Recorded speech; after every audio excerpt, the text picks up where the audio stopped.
ये गौरक्षा दल के विराट भाई रुद्रपुर से चलकर आए यहाँ पर। ये भी इसी यूनिट के मेंबर हैं, सदस्य हैं। तो आइए इनसे भी जानना चाहेंगे कि आखिर इनकी जो फरमाइश है, आगे जो आश्वासन लेने के लिए सरकार के द्वारा या प्रशासन के द्वारा, वो क्या रहेगा? सर्वप्रथम तो हमारे समाज का चौथा स्तंभ पत्रकारिता, आपका बहुत बहुत धन्यवाद करना चाहूंगा कि आपने हमारी जो ध्वनि है, ये सरकार जो गूंगी बहरी सरकार है, प्रशासन है, वहां तक पहुंचाने का कार्य किया। और यहाँ गौरक्षा दल रथौंडा के मेरे जितने भी यहाँ पे अध्यक्ष लेकर सेवादार जितने भी भाई हैं, जो दिन रात नित्य निरंतर गौवंशीय जीवों की निस्वार्थ भाव से सेवा कर रहे हैं, और उसी की कड़ी में यहाँ पे जिस प्रकार से गत दिवस इन्होंने रात्रि को ये जो ट्रक आपके सामने खड़ा हुआ है, जिसके अंदर 4045 गौवंशीय जीवों के मृत अवशेष, उनकी चमड़ी, खाल और बाकी अन्य जो भी अंगों के पदार्थ होते हैं, सब यहाँ पे अर्जित किए हैं। तो मैं यही कहना चाहूंगा, अभी मेरी हरियाणा से लेकर दिल्ली और उत्तर प्रदेश के भी जितने भी आपके उच्च अधिकारी, उनसे सबसे चर्चा हुई है। 2012 के बाद से हरियाणा में भी एक कठोरतम गौवंशीय इस प्रकार का कानून बना हुआ है कि किसी भी गौवंश के मरने के उपरांत उसको मिट्टी दी जाती है, उसका संस्कार किया जाता है।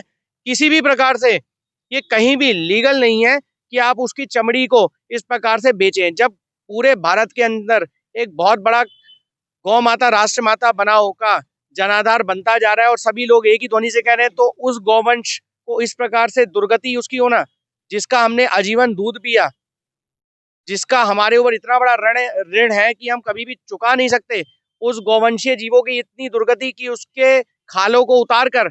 और एक प्रश्न मैं आपके माध्यम से हमारे सरकारों से पूछना चाहता हूँ, एक बात बताइए कि अभी ये कहा जा रहा था कि इस प्रकार से वहां पे एक कोई कंपनी चल रही है, वो कंपनी पूरी झूठी है, किसी प्रकार से लीगल नहीं है। क्योंकि जब सरकार ने 2012 में कानून सख्त बना दिया है कि कोई भी गौवंश मरेगा तो उसको उस प्रकार से डिस्पोज किया जाएगा, तो ये कौन सा नया कानून हो गया? तो सरकार अपने कानून के विरुद्ध तो नहीं जा सकती। उसके साथ ही साथ जितने भी गौवंश मरे हैं, तो सीवीओ के द्वारा उसकी रिपोर्ट दर्ज होती है।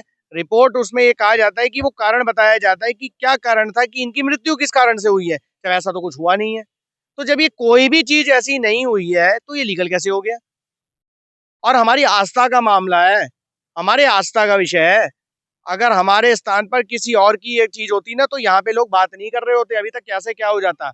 लेकिन ये हिंदू अपने संस्कारों को, अपने बताए गए जितने भी आदर्श थे, उनको मात्र एक पुस्तकों से लेकर एक मूर्तियों तक सीमित करके इतिश्री कर लेता है कि राम जी के पास धनुष था, जय श्री राम। भगवान कृष्ण का सुदर्शन था, बहुत बढ़िया, जय श्री कृष्ण, राधे राधे।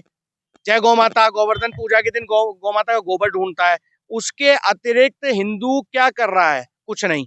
लेकिन हमारे जैसे अक्षय भाई जैसे यहाँ जितने भी मेरे सनातनी बंधु रथौंडा के हैं, सभी का बहुत बहुत धन्यवाद। अंकित भाई जैसे सभी लोग हैं, सभी का धन्यवाद करूंगा, और मैं आपका भी धन्यवाद करूंगा। और चेतावनी देना चाहूंगा कि आज तक जो भी कहीं भी कुछ भी होता रहा, मैं उन बातों में ना जाते हुए ये कहना चाहूंगा कि अब गौरक्षा दल ने यहाँ पे कमान संभाली है, और किसी भी प्रकार से इसके अंदर कोई नेतागिरी, कोई दबाव, किसी प्रकार का कोई लेन देन, किसी प्रकार की कोई दलाली, या किसी प्रकार का कोई अगर सोचे कि अपना स्वार्थ सिद्ध कर लेगा, तो हम ये होने नहीं देंगे।